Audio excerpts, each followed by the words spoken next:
कहानी आरंभ होती है श्री राम जी के पृथ्वी से बैकुंठ चले जाने के बाद शमशान की तरह अयोध्या के उजाड़ हो जाने से।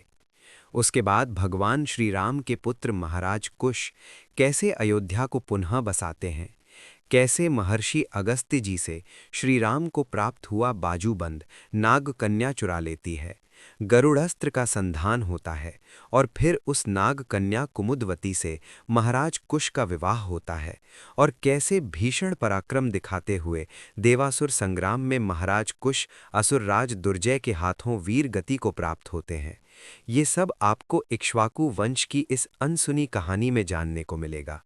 साथ ही हम चर्चा करेंगे कि क्या कछवाहा राजपूत या कुशवाहा समाज के पूर्वज वास्तव में महाराज कुश ही थे। ये कहानी महाकवि कालिदास जी द्वारा रचित रघुवंश महाकाव्य और श्रीमद् वाल्मीकि रामायण के उत्तरकांड के गहन शोध से तैयार की गई है। तो आप हिंदू धर्म के इतिहास की इस अनसुनी रोमांचक कहानी को अंत तक अवश्य सुनिएगा और इस वीडियो को लाइक करके हमारे चैनल को सब्सक्राइब भी जरूर कर लीजिएगा। अब आइए आरंभ करते हैं। पवित्र राजधानी अयोध्या से इस धराधाम पर कई वर्षों तक शासन करने के पश्चात जब प्रभु श्री राम के बैकुंठ गमन का समय आया, तो उन्होंने अपने महान साम्राज्य को अपने 8 पुत्रों में न्यायपूर्वक बांट दिया, जिनमें भैया भरत के पुत्र तक्ष और पुष को गंधर्व देश का हिस्सा मिला। तक्ष की राजधानी तक्षशिला हुई और पुष की पुष। वहीं पर भैया लक्ष्मण के दोनों पुत्रों अंगद और चंद्रकेतु को हिमालय की तराई का क्षेत्र मिला, जिसे कारुपथ देश भी कहा जाता है। अंगद की राजधानी अंगदिया हुई और चंद्रकेतु की चंद्रकांता। वहीं भैया शत्रुघ्न के दोनों पुत्रों सुबाहु और शत्रुघाती को मध्य भारत का हिस्सा मिला, जिसमें मथुरा का राज्य सुबाहु को और विदिशा का राज्य शत्रुघाती को मिला। तत्पश्चात सबसे अंत में भगवान श्री राम ने अपने दोनों पुत्रों लव और कुश के बीच कौशल राज्य का भी बंटवारा कर दिया। लव को उत्तर कौशल का राज्य मिला, जिनकी राजधानी श्रावस्ती हुई, और कुश जो सबसे बड़े थे उन्हें दक्षिण कौशल का राज्य मिला और उनकी राजधानी हुई कुशावती। और इस प्रकार श्रीमद् वाल्मीकि रामायण के उत्तरकांड में ये बताया गया है कि अब इक्ष्वाकु वंश की राजधानी अयोध्या नहीं रह गई थी, बल्कि 8 अलग अलग राजधानियों में चारों भाइयों के 8 पुत्रों ने शासन संभाला। तत्पश्चात प्रभु श्री राम के बैकुंठ गमन का समय हो गया। उन्होंने प्रजा के सामने ये बात कही कि वे अब जल समाधि लेने वाले हैं। भैया लक्ष्मण पहले ही समाधि में लीन हो चुके थे, वे शेषावतार में अपने लोक चले गए थे। तीनों भाइयों के साथ जब प्रभु श्री राम ने जल समाधि लेने की बात कही, तो प्रजा ने कहा कि हम भी अब यहाँ नहीं रहना चाहते, बल्कि हम भी आपके साथ इस लोक को त्यागना चाहते हैं। प्रभु श्री राम को आश्चर्य हुआ। वैसे तो वे अंतर्यामी थे, परंतु अभी भी वे मानव स्वरूप में थे, उन्हें लीला करना था। उन्हें आश्चर्य हुआ। तब ब्रह्मा जी वहां पर आए और उन्होंने कहा कि प्रभु, आप तो स्वयं विष्णु हैं। जब आपका अवतार होने वाला था तो कई देवताओं ने अपने अपने अंशों से इस पृथ्वी पर अलग अलग रूपों में आपकी लीला को देखने के लिए अपना स्वरूप धारण किया था, और वे मनुष्य भी बने, वे पशु पक्षी भी बने, और वे सब अयोध्या में आपकी छत्रछाया में निवास करते थे। अब जब आपका पृथ्वी पर समय पूर्ण हो चुका है, तो वे लोग भी अपने लोक जाना चाहते हैं। और इस प्रकार प्रभु श्री राम ने सबको अनुमति दे दी, और जब उनका बैकुंठ गमन हुआ तो उनके पीछे अयोध्या के सारी प्रजा, सारे पशु पक्षी तक उस जल में समाधि लेकर, सरयू के जल में समाधि लेकर अपने अपने लोक चले गए। श्रीमद् वाल्मीकि रामायण में उन पुरवासियों को संतानक लोक में गया हुआ बताया गया है। जब वे सब चले गए और इधर 8 पुत्रों की राजधानी भी अलग हो गई, तो अयोध्या में अब केवल महल और मंदिर बचे थे, कोई रहने वाला नहीं था, और इस प्रकार अयोध्या उजाड़ हो गई। महाकवि कालिदास अयोध्या की इस स्थिति की तुलना विधवा स्त्री या शमशान से करते हैं। वे कहते हैं कि अयोध्या शमशान की तरह सूनी और विधवा स्त्री की भांति बेरंग हो गई थी। अयोध्या के वे भव्य महल और मंदिर, जिनकी तुलना अमरावती यानी कि इंद्र के स्वर्गपुरी से होती थी, अब वे सब खंडहर में परिणत होते जा रहे थे। उन पर जंगली घास उगाई थी, वहां पर जंगली पशु पक्षी विचरण करते थे, परंतु अयोध्या में मनुष्य का कोई नाम भी नहीं था। और वो अयोध्या जो लंबे समय तक इक्ष्वाकु वंशियों की राजधानी रही थी, अब खंडहर बनती चली जा रही थी। इधर भगवान श्री राम के बड़े पुत्र महाराज कुश विंध्याचल प्रदेश में अपनी नगरी कुशावती में बड़े सुखपूर्वक निवास कर रहे थे। उनका राज्य समृद्ध था, समय पर पानी की वर्षा होती थी, वहां सब लोग धर्मपूर्वक रहा करते थे। इसीलिए राज्य में कहीं भी शोषण नहीं था, कहीं भी अपराध नहीं था, और महाराज कुश सुखपूर्वक अपनी प्रजा का पालन करते थे। परंतु कुशावती वर्तमान का वैभव था, तो अयोध्या इतिहास की उजाड़ स्थली, और इसी ने कहानी में एक नया मोड़ प्रदान किया। एक बार महाराज कुश अपने राज्य भवन में अपने राज्य कक्ष में लेटे हुए थे।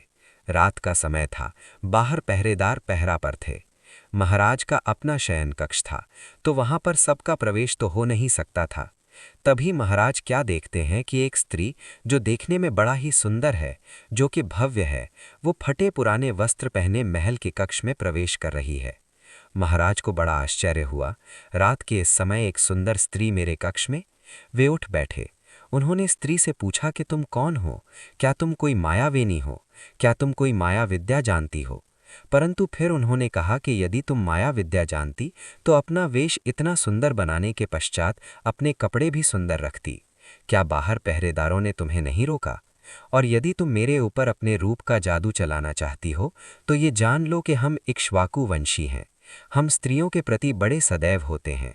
हम पराई स्त्री के प्रति आंख उठाकर भी नहीं देखते हैं। इसीलिए हे आगंतुक स्त्री, तुम अपना परिचय सही सही बताओ। मैं प्रभु श्री राम का पुत्र हूँ, मुझे किसी से भी डर नहीं लगता है। तब उस आई हुई स्त्री ने हाथ जोड़कर विनयपूर्वक और बड़ी दुख भरी वाणी में कहा कि मैं कोई मायावेनी नहीं हूँ, बल्कि मैं अयोध्या की राजलक्ष्मी हूँ। मैं इस समय इसी अवस्था में हूँ जैसा कि आप मुझे देख रहे हैं। हे महाराज, इतिहास में मेरा वैभव अद्वितीय रहा है, परंतु भगवान श्री राम के चले जाने के बाद मैं उजाड़ हो गई हूँ, और मेरे वे भव्य महल अब खंडहर बनते जा रहे हैं। मेरे मंदिरों में देवताओं की पूजा नहीं होती, बल्कि वहां पर जंगली पशु रेंगा करते हैं। मैं आपसे अनुरोध करने आई हूं कि आप इक्ष्वाकु वंश के उस महान नगर को पुनः से अपनाइए, उसे सनाथ कीजिए, क्योंकि हे महाराज, बिना राजा के राजधानी अनाथ हो जाती है। महाराज कुश को बड़ा आश्चर्य हुआ। फिर उनकी आंख लगी और वो स्त्री अदृश्य हो गई। सुबह उन्हें लगा कि ये कोई सपना था। उन्होंने अपने मंत्रियों के सामने, अपने ज्योतिषियों के सामने और राजगुरु के सामने इस बात को रखा। उन्होंने बताया कि रात में ऐसी ऐसी बात हुई थी। तब स्वप्न के मर्म को जानने वाले ज्ञानियों ने कहा कि महाराज, अयोध्या नगरी की स्थिति वास्तव में बड़ी दयनीय हो रही है, और जब राज्य लक्ष्मी आपको बुला रही हैं तो अपने पूर्वजों के नगर का सम्मान करते हुए आपको अपनी राजधानी अयोध्या ही बनानी चाहिए, और न्यायपूर्वक जो आपको हिस्सा मिला है उसमें आपकी ही राजधानी अयोध्या हो सकती है, क्योंकि अयोध्या का वो हिस्सा दक्षिण कोशल के अंतर्गत ही आता है। महाराज कुश ने विद्वानों की बातें बड़ी ध्यानपूर्वक सुनी, और फिर उन्होंने अपनी राजधानी कुशावती को योग्य ब्राह्मणों और मंत्रियों के हाथों में सौंपा, और वहां से एक विशाल सेना लेकर के अयोध्या की तरफ प्रस्थान किया। महाराज कुश भी बड़े न्यायप्रिय थे, इसीलिए जब वे कुशावती से चलने लगे तो कुशावती नगरी की बहुत सारी प्रजा भी उनके साथ चलने को उत्सुक हुई। उन्होंने कहा कि जहां मेरे महाराज रहेंगे वहीं पर हम भी रहेंगे, और इस प्रकार महाराज कुश के साथ बहुत सारे शिल्पकार, बहुत सारी सेना, बहुत सारी प्रजा और बहुत सारे कामगार साथ साथ चले। ये इतिहास का सबसे बड़ा महाप्रयाण था, जिसमें एक पूरी की पूरी राजधानी ही एक जगह से दूसरे जगह स्थानांतरित हो रही थी। और इस प्रकार महाराज कुश ने अपने विशाल सेना, प्रजा वर्ग, शिल्पकार, कर्मकार आदि को लेकर अयोध्या की सीमा में प्रवेश किया। अयोध्या की सीमा में पहुंचकर उन्होंने देखा कि जो राज्य लक्ष्मी ने बताया था वो तो कुछ भी नहीं था। यहाँ की स्थिति और अधिक दयनीय है। उन्होंने अयोध्या का निरीक्षण किया और फिर विश्वकर्मा के समान कुशल शिल्पियों से कहा कि जल्द ही अयोध्या का वैभव उसी प्रकार हो जाना चाहिए जैसा इतिहास में हुआ करता था। अयोध्या को पुनः से इस प्रकार बनाइए कि ये इंद्र की अमरावती के समान दिखाई देने लगे। और विश्वकर्मा के समान कुशल शिल्पियों ने महाराज की आज्ञा का पालन किया। प्रजाजनों ने अपना पूरा सहयोग लगाया, और फिर कुछ ही समय में अयोध्या के वे महल जो खंडहर हो चुके थे वे फिर से भव्य हो गए। उद्यानों की साफ सफाई हो गई और मंदिरों में फिर से देव मूर्तियों की स्थापना हुई। वहां पर पवित्र घंटियां बजने लगी और हवन यज्ञ इन सभी का धुआं अयोध्या के आकाश को पुनः गंध से भरने लगा था। अयोध्या फिर से बस गई थी। महाराज कुश अब अयोध्या से शासन करने लगे। उसी दौरान जब वसंत का समय आया तो अयोध्या के राज परिवार के बहुत सारी स्त्रियों आदि ने वसंत उत्सव का आयोजन किया, जिसमें राज परिवार के पुरुष और स्त्रियां रात के समय सरयू नदी के जल में जल क्रीड़ा करने के लिए गए। वहां पर स्वच्छ चांदनी बिछी हुई थी और चांदनी रात में जल क्रीड़ा करते हुए वे पुरुष और वे स्त्रियां बड़े सुखकर लग रहे थे। महाराज कुश किनारे बैठे हुए इस दृश्य को देख रहे थे। बहुत समय के पश्चात उनके मन में भी जल क्रीड़ा करने की इच्छा जागी और उन्होंने मां सरयू को प्रणाम करके सरयू में प्रवेश किया। सरयू का जल महाराज कुश को अपने पिता की गोद की भांति लगा। वे उसमें सुखपूर्वक विहार करने लगे। वे बहुत काल तक जल क्रीड़ा करते रहे और जब बाहर आए तो उन्हें ये ध्यान नहीं रहा कि उनका बाजूबंद, उनका वो आभूषण और उसकी विशेषता ये थी कि वो बाजूबंद जब तक हाथ पर बंधा रहता तब तक उस व्यक्ति को कोई जीत नहीं सकता था। वो अब उनके हाथ पर नहीं है। उन्हें ये देखकर बड़ा आश्चर्य हुआ कि वो बाजूबंद सरयू नदी में खो गया। उन्होंने तुरंत ही गोताखोरों को आदेश दिया कि आप लोग जाइए और उस बाजूबंद को ढूंढिए। गोताखोरों ने बहुत प्रयास किया पर बाजूबंद नहीं मिला।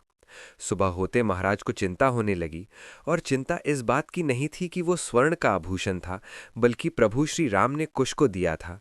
वो पिता की दी हुई निशानी थी। और प्रभु श्री राम को वो आभूषण कैसे मिला, इसकी कहानी श्रीमद् वाल्मीकि रामायण में बड़ी ही रोचकता से आती है। एक दिव्य पुरुष के शव भक्षण की कहानी। ये कहानी श्रीमद् वाल्मीकि रामायण के उत्तरकांड में आती है, जहां पर महर्षि अगस्त्य जी प्रभु श्री राम को वो बाजूबंद देने से पहले इसके बारे में बताते हैं। वे कहते हैं कि हे राजन, एक बार मैं तपस्या करने के लिए एक सुनसान स्थल की खोज में एक ऐसी जगह पर गया जो कि वन के बीचों बीच था। वहां पर एक सुंदर तालाब था और दूर दूर तक मनुष्य का कोई चिन्ह भी नहीं था। मैंने उस तालाब के किनारे एक शव को देखा जो कि अभी अभी का मरा हुआ व्यक्ति लग रहा था। मुझे ये देखकर आश्चर्य हुआ कि उसके शरीर पर कहीं भी चोट का कोई निशान नहीं था। मैं ये सोचने लगा कि ये व्यक्ति यहाँ आकर तालाब के किनारे मरा कैसे होगा। और इतने में मैंने देखा कि आकाश से एक दिव्य यान उतर रहा है। उस पर अप्सराएं हैं जो कि पंखा झल रही है और बीच में एक दिव्य देव पुरुष बैठा हुआ है। वह यान उस शव के पास उतरा और फिर वो दिव्य पुरुष यान से उतरकर उस शव के पास गया और मेरे देखते ही देखते उसने शव को खाना आरंभ कर दिया। आश्चर्य की बात यह थी कि शव और वो दिव्य पुरुष एक ही जैसे प्रतीत हो रहे थे। जब उस दिव्य पुरुष ने जी भरकर अपने ही शव का भक्षण कर लिया तो फिर उसने तालाब के जल में पानी पिया और मेरे देखते ही देखते वो शव जितना भी खाया गया था पुनः से ठीक हो गया। यानी कि वो हिस्सा फिर से भर गया और वो शव पहले की तरह दिखाई देने लगा। अगस्त जी को बड़ा आश्चर्य हुआ।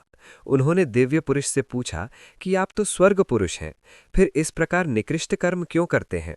आप शव को क्यों खाते हैं?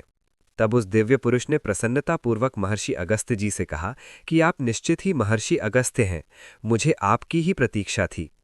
आप मेरी कहानी सुनिए। मैं विदर्भ देश के राजा का पुत्र था। मैं बड़ा बेटा था। मुझे राज्य मिला, मैंने राज्य का संचालन भी किया। परंतु एक बार जब मुझे मेरे मृत्यु के समय के बारे में जानकारी मिली तो मैंने अपना राज्य अपने छोटे भाई को देकर वन में इसी स्थान पर आकर तपस्या करने लगा। उस समय मैंने सोचा कि तपस्या करके मैं दिव्य लोक प्राप्त करूंगा और वास्तव में अपनी तपस्या के बल पर मैंने ब्रह्मलोक प्राप्त भी कर लिया। परंतु ब्रह्मलोक में जाने के बाद भी मुझे भूख और प्यास सताने लगी। वो पीड़ा इतनी बढ़ गई कि लगा मेरे प्राण चले जाएंगे, परंतु मेरे प्राण तो पहले ही चले गए थे, इसलिए वो पीड़ा मुझे नरक की पीड़ा के समान लगने लगी। मैं ब्रह्मा जी के पास गया। मैंने कहा कि हे पितामह, ब्रह्मलोक में किसी को भूख या प्यास तो लगती नहीं है, यहाँ पर सर्वत्र आनंद ही होता है, परंतु मैं ब्रह्मलोक में रहते हुए भी नरक के समान पीड़ा का अनुभव कर रहा हूँ। मैं अपनी तृप्ति कैसे करूं? तब ब्रह्मा जी ने कहा कि तुम उसी सरोवर के किनारे प्रत्येक दिन जाओगे और अपने ही शव का भक्षण करके अपनी क्षुधा की तृप्ति करोगे। मैंने पूछा कि किस पाप के कारण मुझे ऐसा करना पड़ रहा है। तब ब्रह्मा जी ने कहा कि तुमने तपस्या किया दिव्य लोक प्राप्त करने के लिए और तुम्हें दिव्य लोक मिला, परंतु तुमने अपने जीवन में कभी दान नहीं किया, इसीलिए तुम्हें तृप्ति नहीं मिली। यहाँ पर दान की महत्ता के बारे में बात की गई है कि यदि आप दान नहीं देते हैं तो आप तृप्त नहीं हो सकते हैं। तब उस देव पुरुष ने पितामह से पूछा कि अब इसके लिए मुझे क्या करना होगा। पितामह ने कहा कि जब तुम्हारा समय पूर्ण हो जाएगा, यानी कि तुम्हारे दान न देने के पाप का जो फल है वो पूरी तरह मिल जाएगा, तब उसी वन में उसी तालाब के किनारे महर्षि अगस्त्य आएंगे। उन्हें तुम कोई दान दे करके अपने पाप से मुक्त हो सकते हो। और फिर उस दिव्य पुरुष ने महर्षि अगस्त्य जी को वो बाजूबंद दिया, वो आभूषण दिया जो कि बड़ा ही दिव्य था। और महर्षि अगस्त्य जी ने प्रभु श्री राम को वो आभूषण दिया और प्रभु श्री राम ने अपने बेटे कुश को वही आभूषण दिया हुआ था। महाराज कुश के लिए ये आभूषण अत्यंत मूल्यवान था, परंतु गोताखोरों को वो आभूषण मिला ही नहीं। उन्होंने कहा कि महाराज, हमने बहुत प्रयास किया परंतु वो आभूषण नहीं मिला। हो सकता है कि जो तक्षक नाग का 5वां पुत्र कुमुदना नाग है, वो सरयू जल में इस स्थान पर रहता है, उसने ही आपका आभूषण चुरा लिया हो। गुप्तचरों से कुमुदना नाग द्वारा अपने आभूषण के चुराए जाने की बात को सुनकर महाराज कुश के क्रोध की कोई सीमा नहीं रही। उन्होंने धनुष पर गरुणास्त्र का संधान किया और सरयू के जल के सामने खड़े होकर उन्होंने निश्चय किया कि वे एक ही बाण से कुमुदना नाग को समाप्त कर देंगे।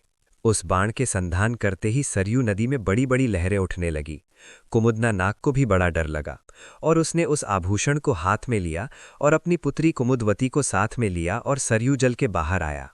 उसने हाथ जोड़कर महाराज कुश से प्रार्थना की और कहा कि हे महाराज, आपका ये आभूषण जल में गिर गया था और मेरी पुत्री कुमुदवती ने इसे एक सामान्य सा आभूषण समझकर खेलने के लिए उठा लिया था।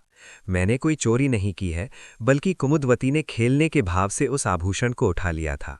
हे महाराज, अब अपने क्रोध का आप त्याग कीजिए, इस आभूषण को भी लीजिए और मेरी पुत्री को अपनी पत्नी के रूप में स्वीकार कीजिए, क्योंकि अब तक आपका विवाह नहीं हुआ है। तब महाराज कुश ने कुमुदना नाग को प्रणाम करके स्वागत किया और कहा कि आप पर मैं क्रोध नहीं करता हूं, और फिर उन्होंने उनकी पुत्री कुमुदवती को अपनी पत्नी के रूप में स्वीकार कर लिया। महाराज कुश का विवाह कुमुदना नाग की पुत्री कुमुदवती से हो गया। कुमुदवती से विवाह करने के पश्चात अयोध्या नगरी से ही महाराज कुश ने बहुत समय तक अपने राज्य पर शासन किया। उनके राज्य में प्रजा खुशहाल थी। और फिर महाराज कुश को कुमुदवती से एक पुत्र की भी प्राप्ति हुई, जिनका नाम अतिथि था। अतिथि भी अपने पिता के ही समान बड़े बलवान थे, परंतु अतिथि जैसे ही अभी युवावस्था में कदम रखने ही वाले थे कि इंद्र का संदेश आया महाराज कुश के लिए।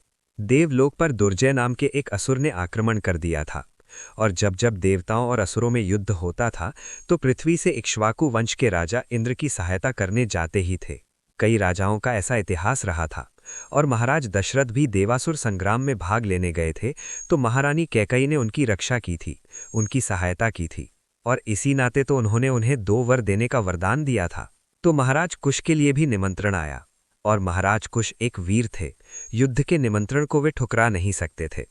उन्होंने अपने मंत्रियों से कहा कि मैं देवासुर संग्राम में भाग लेने जा रहा हूं, यदि मैं वापस ना आऊं तो मेरे इस युवा होते पुत्र को राजगद्दी पर बिठाने के बाद आप लोग ही अभिभावक के समान इस राज्य का संचालन कीजिएगा। और इतना कहकर महाराज कुश अकेले ही अपने दिव्य रथ पर बैठकर देवासुर संग्राम में भाग लेने चले गए। कहते हैं कि महाराज कुश के वहां जाते ही देवताओं की स्त्रियां प्रसन्न हो गई, उनका भय समाप्त हो गया, और महाराज कुश का रथ देवराज इंद्र के भी आगे था। उन्होंने दैत्यों से महान पराक्रम के साथ युद्ध किया और फिर उन्होंने अपना रथ असुरराज दुर्जय के सामने लाकर खड़ा कर दिया। दुर्जय बड़ा भयंकर असुर था। उसने महाराज कुश के साथ बड़ा भयंकर युद्ध किया। उन दोनों का युद्ध देवताओं तक को विचलित कर देने वाला था। वे सभी रुक रुक कर उस महान युद्ध को देखने लगे। युद्ध कई दिनों तक चला और फिर उस युद्ध का अंत भी बड़ा ही दर्दनाक हुआ। असुरराज दुर्जय ने एक दिव्य अस्त्र अपने धनुष पर चढ़ाया और महाराज कुश ने उस दिव्य अस्त्र को काटने के लिए दूसरा दिव्यास्त्र चलाया। दोनों दिव्यास्त्र एक ही समय में छोड़े गए और उन दोनों दिव्यास्त्रों ने उन दोनों के प्राण हर लिए। असुरराज दुर्जय भी उस युद्ध भूमि में महाराज कुश के हाथों मारा गया और महाराज कुश भी असुरराज दुर्जय के हाथों वीर गति को प्राप्त हुए। परंतु देवताओं के राजा इंद्र सकुशल थे। इधर दानवों के राजा मारे गए थे, इसलिए दानव सेना बिखर गई। देवताओं की विजय हुई, परंतु इस विजय की कीमत महाराज कुश थे। जैसे ही देवताओं ने महाराज कुश के पार्थिव शरीर को अयोध्या में पहुंचाया तो वहां पर हाहाकार मच गया। और फिर महाराज कुश के प्रिय पत्नी कुमुदवती ने अपने पति के साथ सती होने का निर्णय लिया और महाराज कुश की चिता पर बैठकर वे सती हो गईं। मंत्रियों ने महाराज कुश के पुत्र अतिथि को अयोध्या का राजा घोषित किया और प्रजा के सुख दुख का ध्यान करते हुए राज्य के संचालन में अतिथि की सहायता करने लगे। इधर महाराज कुश को इंद्रलोक प्राप्त हुआ। इंद्र ने महाराज कुश को इंद्रलोक में आने के पश्चात अपने आधे सिंहासन वाले भाग पर बिठाकर उनका सम्मान किया, यानी कि अपने बराबर का अधिकार दिया। और कुमुदवती सती होने के बाद इंद्रलोक में जाकर महाराज इंद्र की पत्नी इंद्राणी की सखी बनी और उसे पारिजात पुष्प धारण करने का अधिकार मिला। यानी कि मृत्यु के बाद महाराज कुश और उनकी पत्नी कुमुदवती ने इंद्रलोक प्राप्त किया और उनका वैभव इंद्र और इंद्राणी के समान था। आगे चलकर महाराज कुश से कछवाहा राजपूतों ने भी अपना संबंध जोड़ा और कुशवाहा समाज ने भी। कछवाहा राजपूत जैसे कि जयपुर अलवर के राज परिवार के लोग भारत के प्रतिष्ठित राजपूत वंशों में से एक है। ये वर्तमान में मानते हैं कि ये कुश के वंशज हैं और कछवाहा को कुश से जोड़ते हैं, परंतु समकालीन अभिलेख और इतिहास एक भिन्न चित्र प्रस्तुत करते हैं। कछवाहा वंश की प्राचीनता को समझने के लिए सबसे ठोस प्रमाण ग्वालियर दुर्ग स्थित सास बहु मंदिर है, जिसका निर्माण कक्षपघात ने 1093 ईस्वी के आसपास किया था। संस्कृत में लिखे इस अभिलेख में राजा महिपाल ने अपनी वंशावली दी है, जिसमें उन्होंने अपनी उत्पत्ति एक पूर्वज राजा जिनका नाम लक्ष्मण था उनसे बताई है। इसमें कहीं भी इक्ष्वाकु वंश या महाराज कुश का कोई उल्लेख नहीं है, ना ही इसमें उन्होंने स्वयं को रघुवंशी या कुशवंशी ऐसा कुछ कहा है। इतिहासकारों का मत है कि कछवाहा राजपूत समाज कुश से अपना संबंध लगभग 15वीं-16वीं शताब्दी से बताता है, उसके पहले से नहीं। वहीं पर 1920 के दशक में गंगा प्रसाद गुप्त जैसे विचारकों ने तर्क दिया कि कोयरी, काछी, मुराव आदि जातियां वास्तव में कुश के वंशज हैं, जो कि आगे चलकर अपनी पहचान खो बैठे थे। उन्होंने कुशवाहा क्षत्रिय महासभा का गठन किया। उन्होंने काछी समुदाय को कुश से और मुराव समुदाय को मौर्य से जोड़ा। हालांकि रोचक बात यह है कि महाराज कुश हिंदू पौराणिक इतिहास के प्रमुख व्यक्ति है, जबकि मौर्य बौद्ध इतिहास के एक प्रमुख राजा है। और ये दो अलग अलग समुदाय, दो अलग अलग विपरीत छोर हैं, परंतु एक ही समुदाय को गंगा प्रसाद गुप्त जी ने इन दो छोरों से जोड़ दिया। इतिहासकारों के अनुसार गंगा प्रसाद गुप्त से पहले इस प्रकार की बातें ना के बराबर दिखाई देती हैं। तो यहाँ पर विश्लेषण से तो यही पता चलता है कि ना तो कछवाहा राजपूत समाज, ना ही कुशवाहा समाज बहुत ही प्राचीन काल से अपने आप को कुश से संबंध करके देखता है। ये सब नई बातें हैं, परंतु फिर भी मैं कहना चाहूंगा कि कोई भी समाज यदि किसी भारतीय महापुरुष से अपने आप को जोड़ता है तो किसी को भी इसमें आपत्ति नहीं होनी चाहिए। हम सब के वे सब पूर्वज हैं, और कोई समाज अपने आप को उनके साथ जोड़कर देखना चाहता है तो इसमें भला हमें क्या आपत्ति हो सकती है।